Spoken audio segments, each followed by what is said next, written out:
देखो, renewable source of energy एक बहुत बड़ा सोर्स बन सकती है।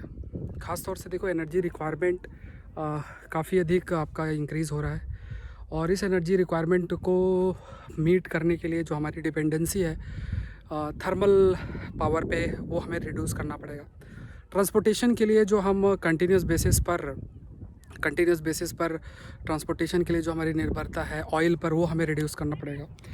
और धीरे धीरे हम लोग प्रोसीड भी कर रहे हैं, जैसे इलेक्ट्रिक व्हीकल्स को डेवलप कर रहे हैं, लिथियम बैटरीज़ की तरफ कर रहे हैं हम।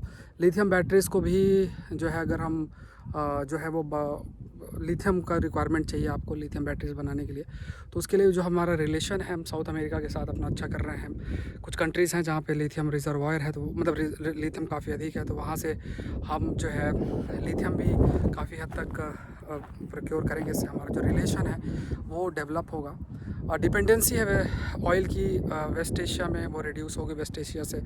तो हमारा पॉलिसी शिफ्ट भी आपको देखने को मिलेगा, जो काफ़ी हद तक फॉरेन पॉलिसी की बात करें। लेकिन ओवरऑल एनर्जी, इंडिया की जो एनर्जी रिक्वायरमेंट है उसको अगर हमें मीट करना है, तो उसके लिए ये बहुत ज़्यादा ज़रूरी हो जाता है। एनर्जी रिक्वायरमेंट की जब हम बात करते हैं, उसको मीट करने की जब हम बात करते हैं एनर्जी रिक्वायरमेंट की, कि हम रिन्यूएबल सोर्स की तरफ जाएँ। और उस रिन्यूएबल सोर्स में दो चीज़ें हैं।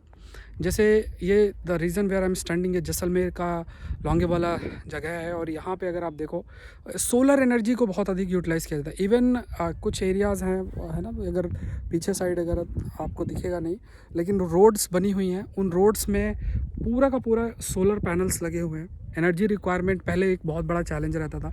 अगर आपके पास एनर्जी रिक्वायरमेंट है, तो बेसिक बहुत से एरियाज़ हैं जहाँ पे आपको एनर्जी के रिक्वायरमेंट को आप यूज़ करके और फिर मतलब अपने नीड्स को पूरा कर सकते हैं। बहुत सी ऐसी बेसिक चीज़ों को भी ज़रूरत है, चाहे वो हेल्थ से रिलेटेड हो, एजुकेशन से रिलेटेड हो।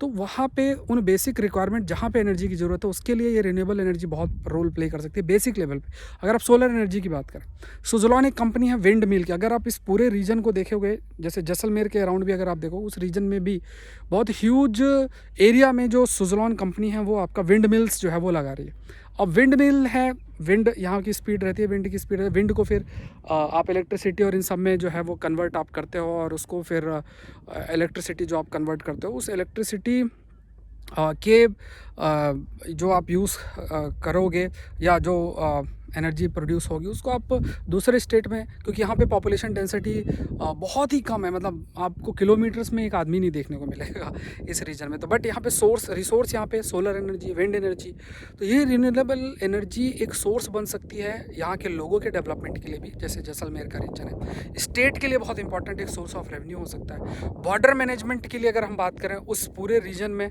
वो भी एक बहुत एक इम्पॉर्टेंट सोर्स ऑफ जो है सोर्स बन सकता है। क्योंकि बॉर्डर मैनेजमेंट में जब हम टेक्नोलॉजी के यूज़ की बात करते हैं, तो उस टेक्नोलॉजी के यूज़ में भी आपको कहीं ना कहीं एनर्जी की ज़रूरत पड़ेगी। और एनर्जी आप ऐसा वायर के थ्रू तो नहीं पहुंचा सकते हैं, बट जैसे सोलर एनर्जी का यूज़ है, इवन किसी जगह पे विंड एनर्जी है, अगर आप वो प्रोड्यूस आपकी हो रही है, तो विंड एनर्जी है, उसको आप यूज़ कर सकते हैं। और एनर्जी रिक्वायरमेंट है, उसको मीट कर सकते हैं। एनर्जी पॉवर्टी है, एनर्जी पॉवर्टी को हम काफ़ी हद तक जो है वो रिड्यूस कर सकते हैं। और जो इंफ्रास्ट्रक्चर डेफिसिट है, उसको मतलब उस चैलेंज को भी हम मीट करने के लिए जो प्रयास है वो कर सकते हैं। ह्यूज पोटेंशियल है। और रिन्यूएबल एनर्जी इंडिया, आप कह सकते हो एक ट्रॉपिकल रीजन लार्ज है, ट्रॉपिकल कंडीशंस इंडिया के अंदर काफ़ी अधिक है, तो आपको हर डिफरेंट सोर्सेज जो रिन्यूएबल एनर्जी की अवेलेबल है, उस रिन्यूएबल एनर्जी को आप बिल्कुल यूज़ कर सकते हैं ओवरऑल कंट्री की ग्रोथ और डेवलपमेंट में। क्योंकि फ्यूचर के अंदर अगर चीज़ें टेक्नोलॉजी बेस्ड होंगी, हर सर्विस को अगर हम डिजिटलाइज भी करते जाएंगे और सोर्स ऑफ एनर्जी नहीं रहेगी, तो लोग जो उस एनर्जी को एक्सेस कर सकते हैं, उनका ग्रोथ डेवलपमेंट अलग तरीके से होगा। जो आप कह सकते हो जो जिनके पास वो एनर्जी नहीं है, उनका ग्रोथ एंड डेवलपमेंट अलग तरीके से होगा। तो वो एक बहुत बड़ा डिवीज़न क्रिएट करेगा। उस डिवीज़न को ब्रिज करने के लिए हमें एक डिसेंट्रलाइज अप्रोच जो है वो अपनानी पड़ेगी, रिन्यूएबल एनर्जी को प्रोड्यूस करने के लिए, रिन्यूएबल एनर्जी को डेवलप करने के लिए। तो ये चीज़ आप इस पर ज़रूर से जो है अपना ओपिनियन दें। सो आज के लिए इतना ही। और अनअकैडमी में आप मुझसे जुड़ सकते हैं, एक टॉप एजुकेटर से लाइव पढ़ सकते हैं। आप कोड यूज़ कर सकते हैं, दैट इज़ SPLIVE। इस कोड का यूज़ करके आप अनअकैडमी मुझसे जुड़ सकते हैं, एग्रीकल्चर ऑप्शनल के लिए और दूसरे सब्जेक्ट्स हैं उनके लिए। सो आज के लिए इतना ही। Thank you everyone, and let's cricket.